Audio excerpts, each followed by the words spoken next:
Should the Titans push for the playoffs, or is it time to tank? What's going on, Titans fans? Welcome to Titans Today by Chat Sports. I'm your host, Jay Sanders, and this is the topic of today's show. And I'm starting out with a question. I want to know from the Titans fan base, Titan Nation, is it time to tank, or do you think the Titans still have a chance to make the playoffs? And if so, should they go? We're going to talk about all the scenarios and how the Titans still could make that playoff push. There's a lot of ins and outs, but that's the question. If you think you should want the Titans to push for that playoff spot still, then type P. If you think, no, it's time to tank, reset for next year, then type T. Let's look at the AFC standings before we get too deep into this, as number 7 all the way to 16. Colts, Texans, Broncos, Bills, and Bengals are the first 5 there, and then we start to see the Titans. Raiders at 5 and 7, and the Chargers, Titans, at Jets, all sitting at 4 and 7. Then the Patriots just chilling down there at 2 and 9. They're not very good. They're not a threat, and they're not going to be a part of this because ultimately they're pretty much out. But every other team in there, well, they are pretty close to playoffs. They're also pretty close to a draft spot that is pretty high. But if we're talking about the Titans here, 2 games out of a playoff spot. That's what that means. That's what you look at, you see there. They could win 2 in a row, and if the right things happen, well, all of a sudden, bing, bang, you are in the playoffs. Now, how likely is that? Well, that's kind of where we start to dive into the topic of what should the Titans do if it's time to maybe make that final push. If you look at the remaining schedule, you have the Colts at home. You then face the stifling Dolphins offense on Monday Night Football. You have the Texans back at home, and then the Seahawks at home. And you go to Houston to face the Texans and C.J. Stroud, who have been playing pretty good, another AFC South rival. And then you finish out the season with a team you've already played, and honestly, it did not go well, but you get them at home, the Jaguars. And I say at home, and that maybe usually doesn't mean much, but for this Titans team, it means a lot. If you look at their splits via at home or on the road, it is very different. At home, they are 4 and 1 on the season. Away, 0 and 6. Now, we've talked about this on shows before, but I want to continue to bring it up for the simple fact that it's just kind of wild that they are 4 and 1 at home, and yet they have not a single win on the road. Now, those road games have been against pretty tough opponents besides maybe the Buccaneers, but if you look at that record, you see those home games. You win all those home games. I know it's a tough task. You finish 8 and 9. Now, is that playoff caliber? Maybe not. But is that a successful season for what you started with, considering Ryan Tannehill got hurt and Will Levis had to kind of pop in here? Now, I do think he's the better quarterback, but kind of on a whim, you threw him in there. That's a successful season to me. If you go 8 and 9 and you've had to do all of this moving, your offensive line has been terrible. There's been injuries. Your secondary can't cover a crap. It's been pretty tough, but you finish 8 and 9, all of a sudden, that's pretty good. Now, I do want to take a look at this because I think there is something to know. If you take those last 6 games, you combine the records of those teams, 40 and 26. That's pretty good for those records. You combine them all together. Now, obviously, they play the Texans twice, so you're going to get a little bit of a scouting report on them the first time for your second time when you go to Houston. But those games are very important, especially in the AFC South. The biggest one, though, is probably against the Colts this Sunday. Now, at the same time, I do want to take a step back because at the same time that you're 2 games away from a playoff spot, you're 2 games away from being at the top of the draft order. If we look at how it stands currently, the Bears have the first pick via Carolina. That's technically Carolina's pick, but with the trade, they have it, and Carolina obviously sits at 1 and 10. They're probably going to get that number 1 overall pick. Cardinals at 2 and 10 are right there at number 2. The Patriots at 2 and 9 right there at 3. And then everybody is right next to each other.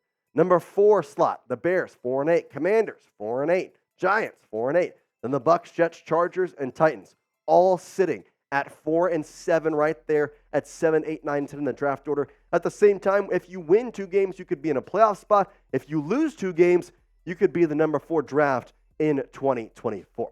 All right, coming up, I'm going to tell you why I think it's worth it for the Titans to go attack and try and make the playoffs in 2023. But before that, I'm going to tell you about today's sponsor and the reason we are able to bring this video to you, and that is Game Time. Game Time is the one place you need to go for your ticket buying needs. If that's sports, if that's music, if that's comedy, if that's theater, Game Time has you covered.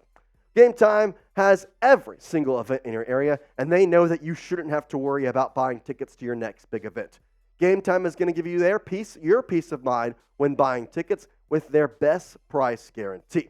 Now that you have last-minute tickets, you got flash deals, you got zone deals, everything on the Game Time app is super user-friendly, and honestly, I use it every week. In fact, I got some college football tickets this past Sunday for this upcoming Saturday, obviously championship weekend, and I used the code TITANSCHAT to get $20 off the first purchase, and you can do the same thing as with our code TITANSCHAT, you're going to get $20 off. Game Time is obsessed with finding ways to help you save on money on tickets, and like I said with those zone deals, you can pick a section, and then Game Time will pick the seat so that you get an average of 18% of savings. So make sure you take the guesswork out of buying tickets with Game Time. Download the Game Time app, create an account, and use code TITANSCHAT for $20 off your first purchase. Terms apply. Again, create an account and redeem code TITANSCHAT for $20 off. Download Game Time today. Last-minute tickets, lowest price guarantee. Here's why you should go for it. You're in no man's land. You're literally in no man's land right now because you're right in the middle, which honestly is kind of the worst place to be. Because if you're close to the playoffs, you know exactly what you have to do. If you're close to the bottom at this point, you know exactly what the goal is. It's to lose games. It's to try and get better draft stock. With the Titans, you're kind of like, okay, well, what the heck should we do? I don't really know.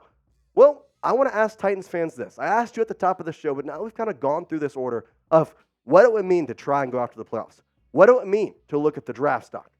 Well, let me know. Should the Titans push for the playoffs or should they tank, as we ask you once again? P for playoffs or T for tank? If you didn't answer at the first, now's your time. You got all the facts. You got all the logistics. What do you think the Titans should do? In my mind, you got to beat the Colts this week. If you can beat the Colts, then guess what? Everything kind of flips. And in theory, you win this weekend, you take the Colts who are above you right now, you're going to drop them down a game, you could potentially be one game out of a playoff spot. Who would have thought that 2 weeks ago? Who would have thought that 4 weeks ago? In fact, who would have thought that before this past Sunday? Really nobody. But guess what? That's just kind of how the cookie folds this week. I don't really know how it works, but somehow the Titans are right there. And I think it's honestly because of Will Levis. He's gotten 2 of those wins, and he's playing pretty well. Over 1,000 yards, almost a 60% completion percentage, 6 touchdowns to 2 interceptions, which is funny. That's the exact opposite of Ryan Tannehill and what he had this season. And then the passer grade at 88.2 is nice because ultimately when he can throw the ball, he can throw it pretty well. It's just about if he has time, if he has a clean pocket, and ultimately if they let him throw it. In the first half this past week against Carolina, he was slinging it. In the second half, they didn't let him throw the ball. Now, going to that Sunday game, I think Will Levis kind of shot some energy into them, and that's where I think why this game is so important because for the first time all season, or at least for the first time maybe since like week 2 or 3, this team, these players, they all looked energized on the sideline. Mike Vrabel kind of could just feel the energy. You could see him running down the sideline at halftime. They all ran to the locker room. They all sprinted. They were all feeling happy and well. We haven't seen that lately. So this Week 13 matchup against the Colts becomes huge. Now, they are not the favorite, the Titans are. The Colts are. But again, you are at home. And there happens to be a little bit of, well, let's just say added luck, we'll say, to the Titans. Maybe not luck for the Colts and Jonathan Taylor, though. Ian Rappaport reported this earlier today, saying that Jonathan Taylor, who fresh off a 91-yard 2-touchdown performance in a win over the Bucs, suffered an injured thumb that is requiring further evaluation and puts his status in doubt going forward. He said he will continue to monitor this, as will we, to see if JT will be playing against the Titans on Sunday. That could be a huge momentum switch. Now, Zach Moss did have a really good game against the Titans, so I'm not going to discount him. But not having to face Jonathan Taylor, you dodge him twice in a year, you got to be feeling pretty good about this. Now, I want to go back to the tanking thing, because we've kind of talked about what it would mean to go for the playoffs and why I think you should. But let's kind of be devil's advocate here and say, why tank? Well, I think this. I said if you win this Sunday, you go for the playoffs. Same sentence, same tone of voice. If you lose this Sunday, I think you start to tank and you think about off-season trades you can make, potentially trying to get more picks, potentially moving people around, getting more cap space than you already have, even though you have a lot, potential free agents to sign, just a lot of stuff like that instead of thinking about the playoffs. We've kind of talked about the draft options, but I want to look at the offensive linemen again because those are the guys that really matter, honestly. We've seen how this team has it's not been able to protect the quarterback at all. So the first one, not surprisingly, Olu Fashanu out of Penn State. It depends on the pick you're going to have. He's going to be a pretty high draft pick. If you are not in position for him, you're going to have Joe Alt behind him. Those are the top 2-tier guys. Could you get those two 100%? If you don't get those two, there's a potential that the Titans go in a different direction, maybe get the secondary help. Or Oregon State, Talisi Fuaga is also a really good option to have. He's protected DJ Uyunglele, I can say that one pretty well. So overall, I think you could probably go out and get these ever-changing name linemen and be pretty good. Why would you need them? The sacks. 36 sacks allowed. And the bigger thing, the Giants have 69 sacks. Nice. Commanders 56, Jets 47, Panthers 43. I will say this. At least for Will Levis's sake, he has been pretty good at throwing the ball away, avoiding sacks, but still taking hits. The guy gets hit in every dang play. I'm telling you, I have not seen a time where this guy does not fall down. So, although the sacks maybe isn't to the extent of the Giants, lineman is still priority number one. It is still the one that you need to go and out and get. Now, at the same time, I understand that if Alt isn't there and Olu Fashanu isn't there, maybe you think about not going Fuaga and you try and get some secondary help because that has also been a problem. The secondary has not been good. Christian Fulton hasn't been exactly the best in terms of this season. There's been some off-field issues as well, according to Mike Vrabel. A lot going on with him. I honestly don't know what to expect from him this offseason or what the Titans will really do with him in the upcoming days, weeks, months, even years. We'll have to see, but ultimately, I do want to ask this question before we head out today. What position do you want the Titans to draft? Let's say they lose this week, and let's say they decide to tank. Do you want a lineman? Is that going to help? Or do you think they need some more wide receivers? Do you need to find maybe a Derrick Henry replacement given he's a free agent? Well, let me know in the comment section, what position would you like the Titans to pick? We appreciate you watching here on Titans Today. If you're not already subscribed, hit that subscribe button. We're pushing out Titans content every single day, and we appreciate you. As always, tighten up.